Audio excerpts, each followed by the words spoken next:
Hello, what's up mga ka-J-Vlog? Welcome ulit sa panibagong video, and for today's content, bibigyan ko kayo ng top 5 features na pwede nyo makonsider dito sa Samsung Galaxy A07 LTE kung bakit maganda rin siya i-purchase ngayon 2025. So tara, check natin.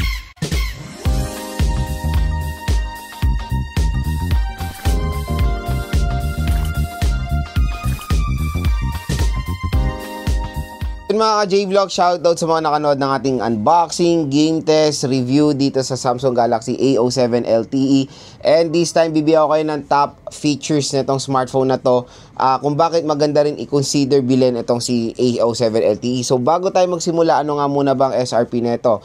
So ang suggested retail price ng A07 LTE for the 4GB 64 is around 5,290. Tapos yung 4GB 128 is around 6,000 pesos. So when it comes sa SRP niya, medyo malayo sa presyo niya sa online. Yun yung maganda doon. Dahil pwede nyo makuha ng possible ng 3,000 to 4,000 pesos itong A07 LTE dependent sa sale. Pero ngayon nasa 4,000 plus lang ito sa online dito sa ating View Products. Pag clinic nyo itong View Products natin, mapupunta kayo sa mura at bagsak presyo na Samsung Galaxy A07 LTE. So ano pang hinihintay nyo mga ka-J-Vlog? Kung gusto nyo makakuha or maka-purchase itong A07 LTE, dito lang kayo bibili sa ating View Products dahil up to 1,000 pesos off ang pwede nyo makuha ang mga vouchers pag bibili nyo itong A07 LTE dyan. So ayun, marami sa atin ngayon naghahanap, lalo na ngayong bare months ng mura at bagsak presyo na smartphone. At for me, ito na ang the best na pwede nyo rin makonsider, around 3,000 to 4,000 pesos. Dahil wala na po ang A06 LTE, parang phase out na siya dahil hindi na rin natin siya nakikita na available sa online. Pero itong A07 LTE, mas nagiging mura na po yung kanyang presyo at mas better po ang chipset na pwede natin makuha dito sa A07 LTE compare sa A06. Dahil kung around 1,000 pesos lang ang kanilang price difference, ito na mas i-consider ko dahil mga ka-J-Vlog, ang chipset na ito ay pareho ng chipset ng A17 LTE. MediaTek Helio G99 chipset din po itong smartphone na to, which is sobrang lupit na chipset for its price. Yan yung isang top feature netong A07 LTE, yung kanyang chipset G99. Makuha nyo ng 3,000 to 4,000 pesos. Aba, napakasulit. Nag-game test ko na rin itong A07 LTE. So far, so good ang performance nito sa lahat ng mga tinest nating games. Sobrang lupit ng performance nito mga ka-J-Vlog. Kaya maganda rin i-consider i-purchase ang A07 LTE ngayon mga idol. And when it comes sa kanyang processor nga, hindi rin, yun nga, pareho lang ng A16, A17. Biruin mo, no, nalagay ni Samsung ang G99 chipset sa ganitong murang price tag lang. Yun yung isang pinaka main advantage, to be honest, ng A07 LTE sa mga competitors niya. So the question is, the 64GB is enough ba?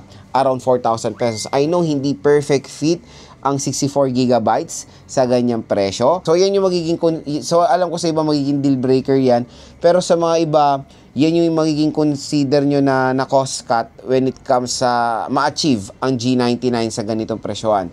Pero kung makuha nyo nga ng 3,000 to 4,000, yes, pwede pa naman ng 64. Pag gagamitin nyo for gaming to, I suggest kunin yung 128 talaga. Magdadagdag lang kayo ng few hundreds or 1,000 pesos. Meron na kayong 120GB kasi 64, kasi sobrang liit na yan. ML Honor of Kings, pwede nyo pagsabay sa 64, yun lang. Tapos kasi syempre may mga iba kayong files, maglagay na lang kayo ng memory card kasi extended naman ang kanyang storage via micro SD card. So isang feature pa nito is of course sa kanyang operating system. Panigurado matagal pong ma-update to. Matic, sure na ma-update to sa Android 16, Android 17, or hindi natin alam, baka sa Android 18 pa. So when it comes sa longevity netong Samsung Galaxy A07 LTE, sobrang superb mga ka-J-Vlog. Biruin mo, mura nyo lang ito makuha, pero magagamit nyo ng pangmatagalan. Yun yung isang reason kung bakit marami nagpe-purchase ng Samsung Galaxy devices dahil sa kanilang operating system or sa software update na din. Kasi na-update to, kahit yung mga murang smartphone ng Samsung ay na-update compare sa mga ibang brands na hindi po na-update pa rin ang kanilang operating system. So, yun ang isang maganda dito sa A07 LTE. Next mga J-Vlog, battery. Yes, makunat din naman ang battery nito. Ay meron to 5,000 mAh battery capacity na I think that is the standard naman for around 3 to 4,000 pesos. And yes, makunat talaga to. At ang maganda doon, meron siyang usage, pattern, something ba yun, na pinag-aaralan niya yung paggamit mo sa smartphone, tapos gumagawa siya ng way para makatipid ng battery, no, which is very, very convenient, di ba? So, yun yung maganda doon. And nang nagda-download din ako, the standby is okay din. Maganda yung standby time din ng A07 LTE. Kaya maganda rin gamitin ito kahit saan man, sa trabaho, sa pag-aaral, sa paglalaro, panonood. Okay na okay naman ang battery performance ng A07 LTE. Next mga ka-J-Vlog, when it comes sa overall build quality, napakaganda ng ergonomics din itong A07 LTE. So yan yung tulad yung gilid na yan, na-adapt niya rin yung sa, of course, sa A55, A56. Ayan, no. Diba? Maganda yung form factor. Pero the sad part lang dito is yung likod. Sobrang siya, fingerprint magnet. Dahil glossy siya at color black. Yun lang naman ang disadvantage nito. Kaya lagyan nyo to ng case agad-agad.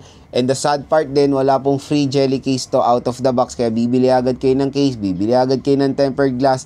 Wala rin tong charger. Again, complete na lang to, kumbaga smartphone, manual at data cable lang ang included din. Baka nga di natin alam, baka mawala na rin ang data cable, wag naman, di ba? So, ang boring na, to be honest, mag-unbox sa mga devices ngayon ng Samsung kasi sobrang parang plain na lang talaga yung kanilang Baka next time wala nang box, nakalagay na lang sa bubble wrap, di ba?